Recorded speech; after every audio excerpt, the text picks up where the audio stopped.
So today I wanted to share with you about Shiva. So I've had the blessing of being on a beautiful, there we are, Shiva, this beautiful path of yoga. And yoga first got me started at the University of Oregon. I just started taking classes, and one of my best friends was just like, "Hey, you should try this yoga thing out. It's nice, it's cool, it'll make you feel better." And so I'm like, "Okay, sure, I'll try a yoga class out." And needless to say, it completely transformed my life. I took one class and I just said, "Oh my gosh." Like, my stress levels plummeted, my heart opened up, I was just feeling better about life, and I was like, I'm gonna keep taking that. I took 4 years straight of yoga at the University of Oregon, and it just started just completely changed my life, transformed my life. And all of a sudden, at some point, I realized, wow, yoga is going to be my life path. I'm just going to be doing yoga. And then I wanted to teach, and then pretty soon I started getting into mantras and chanting, and then the devotion started blossoming in my heart, and I started learning more and more about the devotional path in yoga. And all of a sudden, it's just blossoming and blossoming and blossoming, and my life continues to be just an ever blossoming because of this dedication and devotion on the path of yoga. And of course, as we mature and understand spirituality, we realize how much of it all becomes one, right? There's the crossover, different flavors, but it all becomes into one. And I remember when I was first starting, it was tricky for me. I wasn't really too receptive to mantras, and then I definitely was not receptive to deities.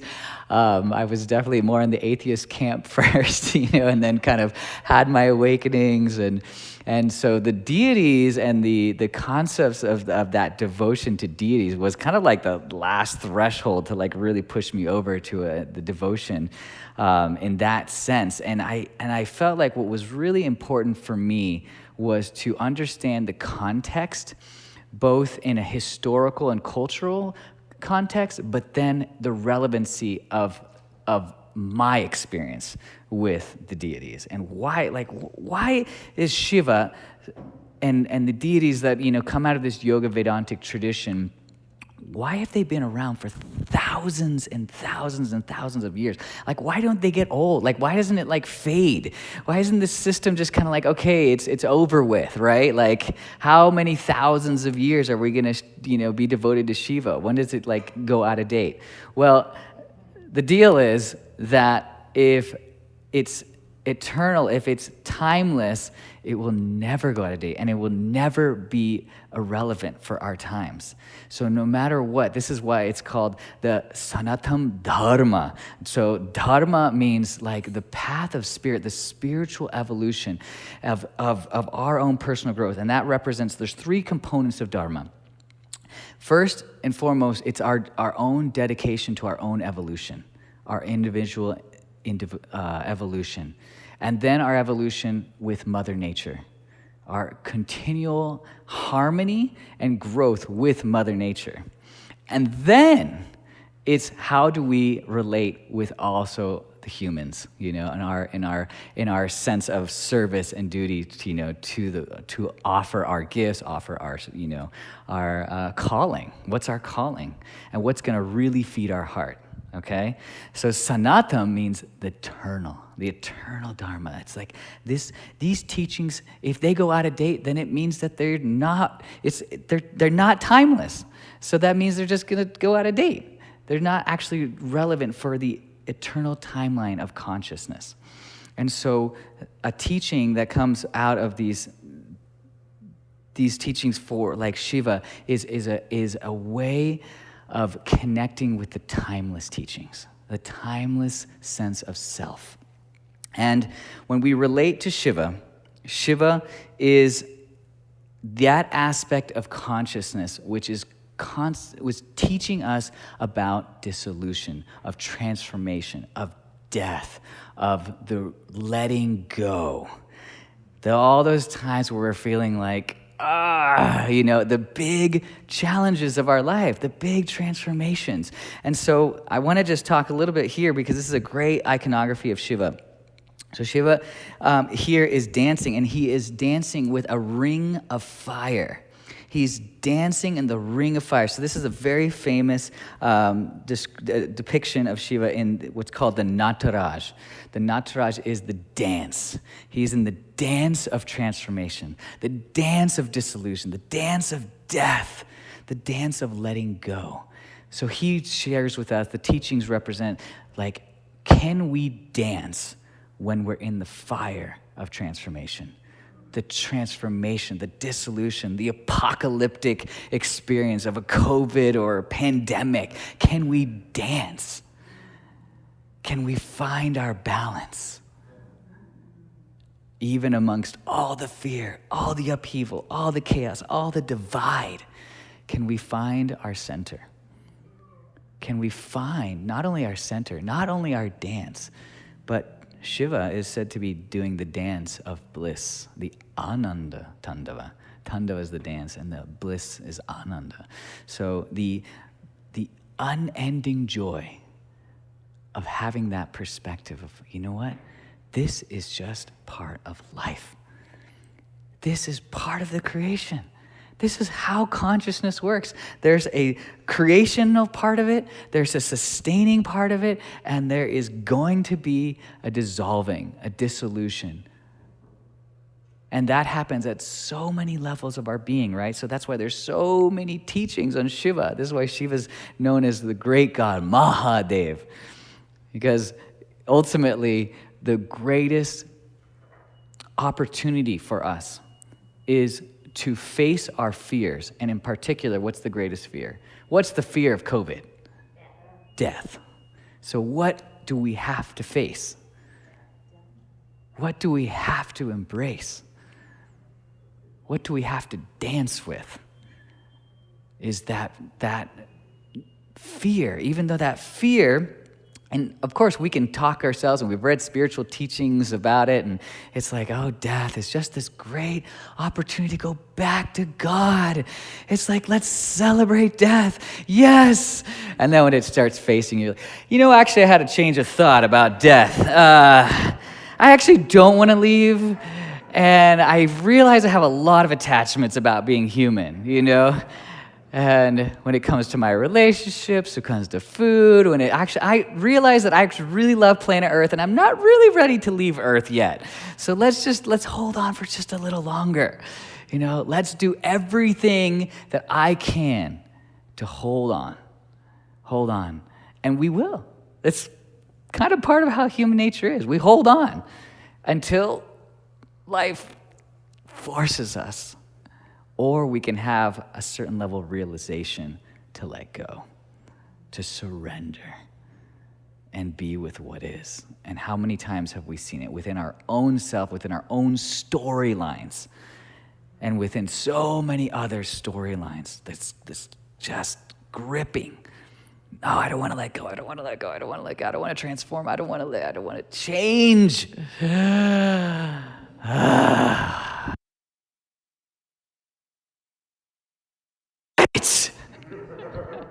All right. And then you do it, right? And then what happens? How many times have we had big transformations and we say, I really wish that didn't happen? You might. But in the long run, we typically look back at our biggest transformations and say, what? That's when I grew the most, heard the most. And what's interesting about the teachings of Shiva? So Shiva is depicted often. He's the great ascetic. He renounces the world. He says, I don't need clothes. I don't need material things. I don't need shampoo or conditioner. I got dreadlocks. I don't need soap. I'm all natural. And I don't even care if weather and temperature. I go to the Himalayas and I meditate in the freezing cold caves of the Himalayas, and I'm just in stillness. I'm just meditating with consciousness. I'm just in that great void, the vastness, timeless presence, absolute presence, masculine Shiva. But when Shiva's not in that place, he's dancing wildly. And where's Shiva's favorite dancing place? The cremation grounds. He covers himself in the ash from the burned bodies and dances wildly in celebration of the transformation. So now this is a very interesting depiction, because if any of you know Indian society and culture, it's a very, there's some very proper ways of doing things in Indian culture. And being a ascetic and sadhu, although there's of course a context for that where they really appreciate and revere it, no one actually wants their kids to do that. They all want them to get good jobs, they want to get educated, right? And they want to get married and have kids and the family. So when there is the child that starts showing the spiritual inclination, they're kind of like, oh God, I really hope he doesn't go and be an ascetic. Like, my God, we love Shiva, but please do not go be Shiva. Because there's attachment, and they don't want to lose. And a huge part of that process is like, we got to letting go, this great letting go of the cultural norms, the cultural context, all the ways of being, the way we've been told we need to be to fit into a certain society, the way we need to dress, the way we need to think, the way we need to speak. And so Shiva just throws all that out the window. It's just like, you got to be you. You have to be you just the way you are. And you have to remember who you are. And you have to align with that presence of consciousness.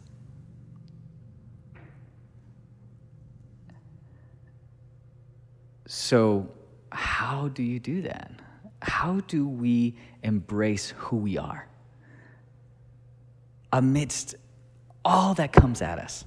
Especially in these times where there's such big challenges, where there's such upheaval, there's the dissolution of all the things that we thought. This is so classic. COVID is so classic Shiva. It's so classic Shiva consciousness. It's like all these things we thought we wanted to do, or how we had the whole setup. And one invisible thing had to ruin so much, change so much about our lives, And then we have to go into an internal process. Masks, no masks, vaccines, no vaccines, gathering, no gathering. Families, friends, all sorts of chaos. Political and national, ridiculous, right? Shiva, stirring it up, dancing, dancing, dancing, dancing, dancing. Transformation, growth, evolution. Where do we stand? Where do we sit with ourselves through the whole process? How can we anchor into the truth of who we are, regardless of what is considered the great play, the Leela of life? So Shiva reminds us there's a great play happening in life. And we can become really attached to it, and we can really suffer if we get really attached to the play and want things need to be that we think that we want them to be. Or we can truly anchor into our timeless self and anchor that as our being. And that's one of the huge teachings of Shiva. How do we anchor into the rock stable, timeless self amidst all the changes, all the upheaval, all the constant changes that life always is going to show us? It's always happening. Because ultimately we have a ticker. There's always a ticker happening for every single one of us. Dang it, 40s, 50s, 60s, 70s. My ticker's coming up. 80s. The ticker's coming.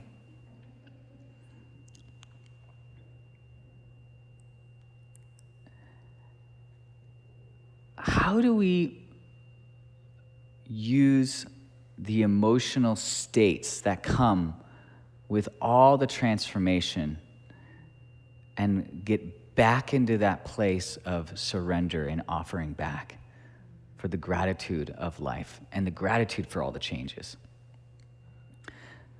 That's like a whole nother step. How do we get to that place of like truly, not only just acceptance, but then like gratitude and then offering it back? So this is when we're talking about now the shift to devotion.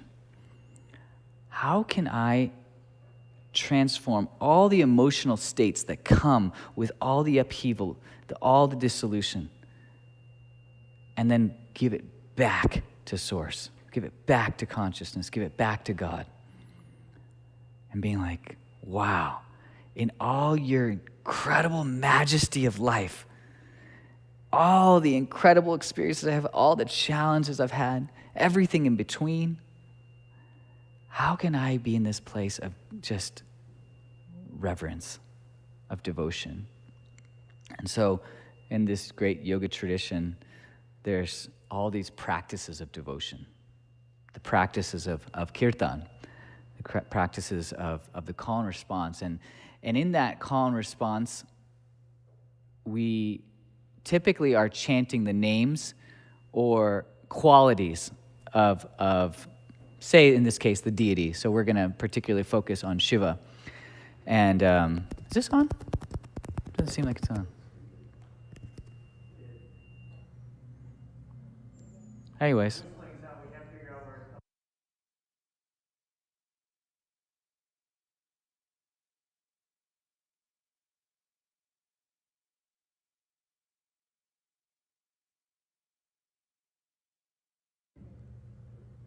So in this tradition, we use these names and these descriptions as a way to channel our emotions, channel our state of being into a place of reverence and of transcendence, of offering back. And it turns into, maybe we start, like say we start a kirtan and a song and you're feeling all sorts of emotions. You're feeling all moody and whatever you're feeling, all the feelings, you're there and you start chanting and you're like, oh God, I don't really want to chant today anyways. Oh God, now I got to chant some weird mantras and oh God, and then you start chanting and you're like, well, okay, all right. I mean, I can kind of get into it and I like, all right, I don't know. I kind of like it actually. And you start getting into it a little more and then, your mind will play all the things. What are we even doing? Like, what are we chanting here anyways? Like, what is this? And at some point, you may experience the grace of just allowing the chant and allowing for your heart and voice to just express, just through the mantra, even if you don't even understand what you're singing. And you get to that place where the mind starts stilling and your heart starts expanding. And you realize and okay, well, if I'm chanting to Shiva, I'm chanting to let me align it with some aspect of my life that's really going into some transformation, some dissolution, some aspect of me that's changing, really changing. Some aspect of me that wants to just be let go, some aspect that's dying or has already died, has already been let go of. Okay, let me feel into that, let me think into that, and let me sing to that, and let me use this mantra as a way to just sing in celebration, and sing in offering, and sing in devotion, because I have come to that awareness that this is just how God works. This is just how life is. That consciousness is always transforming. That death is just a part of life. That dissolution is part of life. How can I get to that place of just singing Om Namah Shivaya? I bow to that aspect of consciousness that is the transforming, that helps us all grow, helps us all evolve, helps us all change. If not, how many of us would change? If we like truly looked at our lives, how many of us would truly change if life hadn't forced us to change? We just feel like, same old, Why would we want to change? We'll change a little bit. We're not going to do like leaps and bounds, We don't typically like to do that too much unless life really gives us the...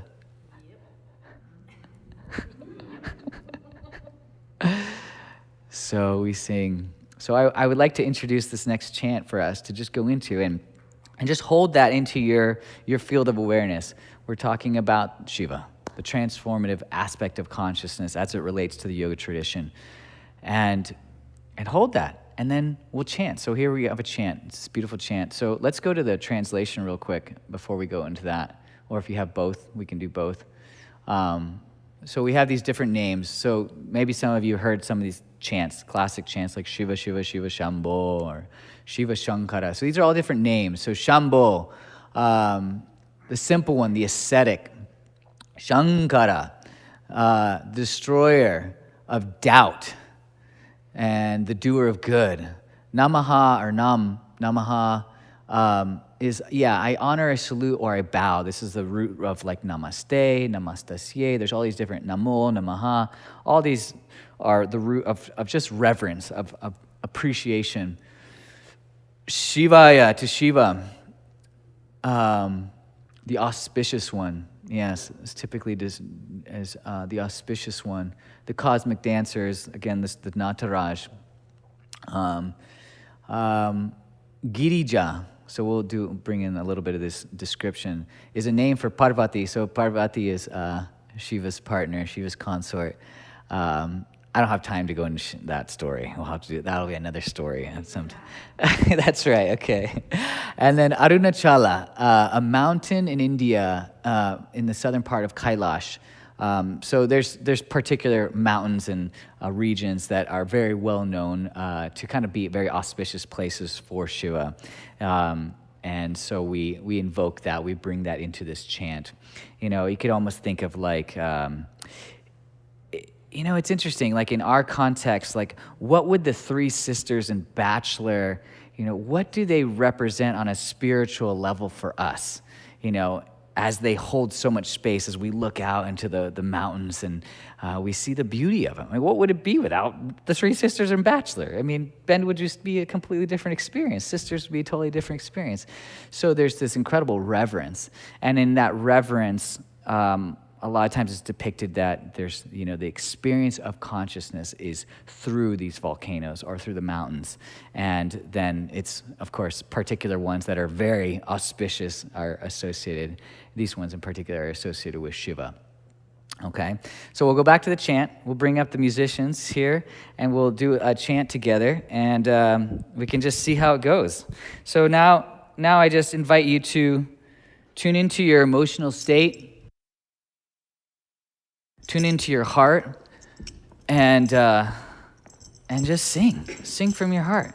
Sing to that aspect of transformation that's taking place within your life, either now or has taken place or is going to be taking place. Okay? So we'll meet this, yeah, Kevin?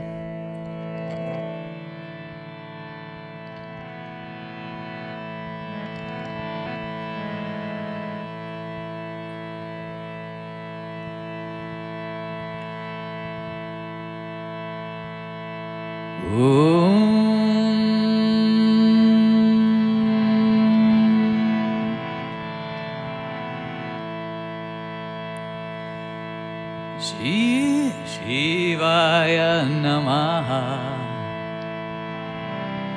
Shivaya Namo. Everybody. Shivaya Namaha, Shivaya Namo, Shivaya Namaha, Shivaya Namo. Shivaya Namaha, Shivaya Namo, Shivaya Namaha, Shivaya Namaha Om. Shivaya Namaha. Shivaya Namaha. Shivaya Namaha. Shivaya Namaha Om.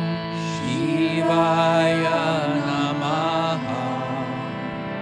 Shivaya Namaha. Om Namah Shivaya. Om Namah Shivaya. Om Namah Shivaya. Om Namah Shivaya. Om Namah Shivaya. Om Namah Shivaya. Om Namah Shivaya. Om Namah Shivaya. Shambho Shankara Namah Shivaya. Girija Shankara Namah Shivaya. Shambho Shankara Namah Shivaya. Girija Shankara Namah Shivaya.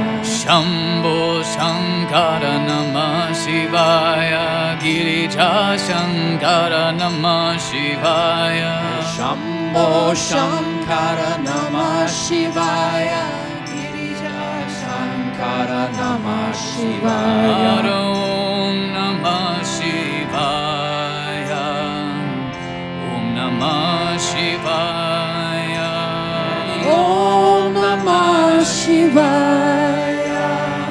Om Namah Shivaya. Om Namah Shivaya. Om Namah Shivaya. Om Namah Shivaya. Om Namah Shivaya. Shambho Shankara Namah Shivaya. Arunachala Shiva Namah Shivaya. Shambho Shankara Namah Shivaya. Girija Shankara Namah Shivaya. Shambho Shankara Namah Shivaya. Arunachala Shiva Namah Shivaya. Shambho Shankara Namah Shivaya. Arunachala Shiva Namah Shivaya. Om Namah Shivaya. Om Namah Shivaya. Om Namah Shivaya. Om Namah Shivaya. Om Namah Shivaya. Om Namah Shivaya. Om Namah Shivaya. Om Namah Shivaya. Put your hands together now. Om Namah Shivaya. Om Namah Shivaya. Om Namah Shivaya. Om Namah Shivaya. Om Namah Shivaya. Om Namah Shivaya. Om Namah Shivaya. Om Namah Shivaya. Shivaya Namaha. Shivaya Namaha. Shivaya Namaha. Shivaya Namaha. Shivaya Namaha. Shivaya Namaha. Shivaya Namaha. Shivaya Namaha. Shambho Shankara Namah Shivaya. Girija Shankara Namah Shivaya. Shambho Shankara Namah Shivaya. Girija Shankara Namah Shivaya. Shambho Shankara Namah Shivaya. Girija Shankara Namah Shivaya. Shambho Shankara Namah Shivaya. Shankara Namah Shivaya. Om Namah Shivaya. Om Namah Shivaya.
Shivaya.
I guess I was just gonna see how are we doing for timing? Do we have time for one more song, or one more song? Yeah. Okay. So, I'll pass this on to you. Ooh. Gonna make it? Let's see.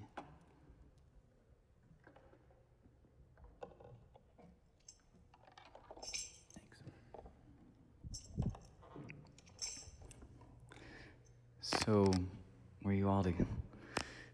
There's always different things that come up. Kirtan, and where the mind will go and where the heart goes. And, you know, obviously, ideally, we get to that beautiful place of stillness and openness and heart-centeredness. But if you didn't get there, that's okay too. You know, it's all a welcoming of the journey and allowing for the mantras and to just work their magic. And maybe you didn't get there now, or you did get there, or whatever. There's nowhere really to get anyways, but but the mantras, the seeds have been planted, and then you just get to see how it unfolds for you. And maybe you're just able to appreciate life in a deeper way. Maybe you're able to transition more gracefully, easefully. Maybe you're able to accept things in your life just that much easier. And that's just part of the practice, just one of the practices of just coming into deeper appreciation, acceptance of life, and welcoming of life. Not just in okay, this is the way life is, but no, the way I can dance in bliss with life. Yeah.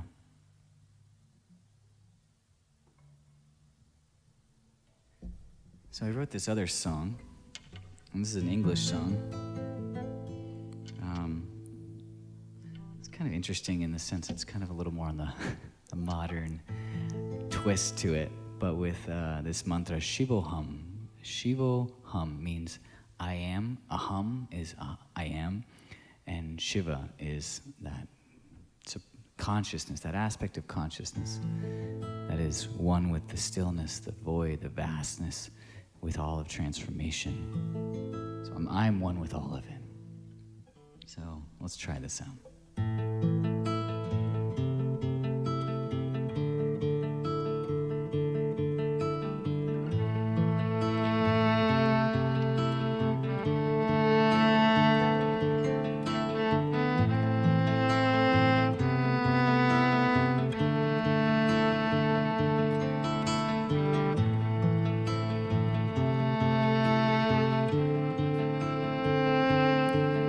Moonlight shines bright in the night when it's right. All souls called home, chanting Om, breathing slow. All told from the old ancient scrolls unfold. This life, one life, free from strife. Use the knife to discern what to learn. Like the ashes from the urn, we rise from the lies. Be wise in these times, commit, dedicate, be lit, radiate. One truth, one love, one heart, one part of the whole, dear soul. You are whole when you flow with your heart. Play your part, it's an art from the start. With your guide, third eye, step inside. You will find you and I and I, God and I. Who's the I? You are one with all creation.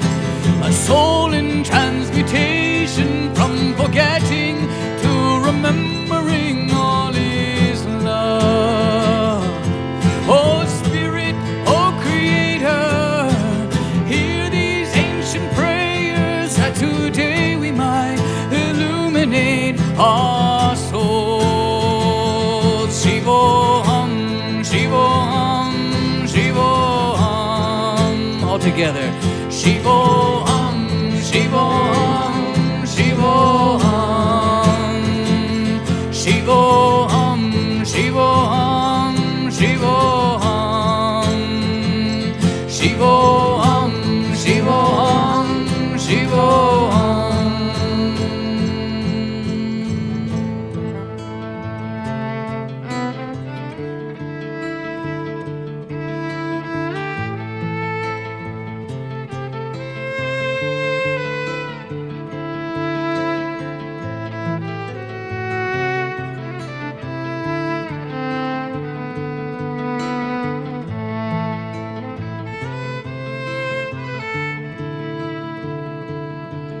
To live is to give, forgive all that is your hate, your fear, your near. Be clear, liberate, dear soul, from the suffering of all. See through all the walls, stand tall, never fall. Root down, feel the sound of the one all around. From the earth to the crown, through the stars you are found. You are bliss like a kiss from the lips of abyss. All creation through vibration, feel your station of sensation. Never leaves, only weaves, bended knees. Hold the keys to the heart of the one. From the cosmos to the sun, this is earth, this is life. We signed up, it is time to be free and to sing, celebrate unity. We are one with all creation, a soul in transmutation, from forgetting to remembering. All is love. Oh Spirit, oh Creator, hear these ancient prayers that today we might illuminate our souls. Shivoham, Shivoham, Shivoham. All together. Shivoham, Shivoham, Shivoham. Shivoham, Shivoham, Shivoham. Shivoham, Shivoham, Shivoham. Shiva, Shiva, Shiva, Shiva, Shiva, Shiva. Clap your hands now. Shiva, Shiva, Shiva, Shiva, Shiva, Shiva. Shiva, Shiva, Shiva, Shiva, Shiva, Shiva. Shiva, Shiva, Shiva, Shiva, Shiva, Shiva. Mahadeva, Mahadeva, Shambho.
a soul in transmutation from forgetting to remembering all is love. Oh Spirit, oh Creator, hear these ancient prayers that today we might illuminate our souls. Shivoham, Shivoham, Shivoham, Shivoham.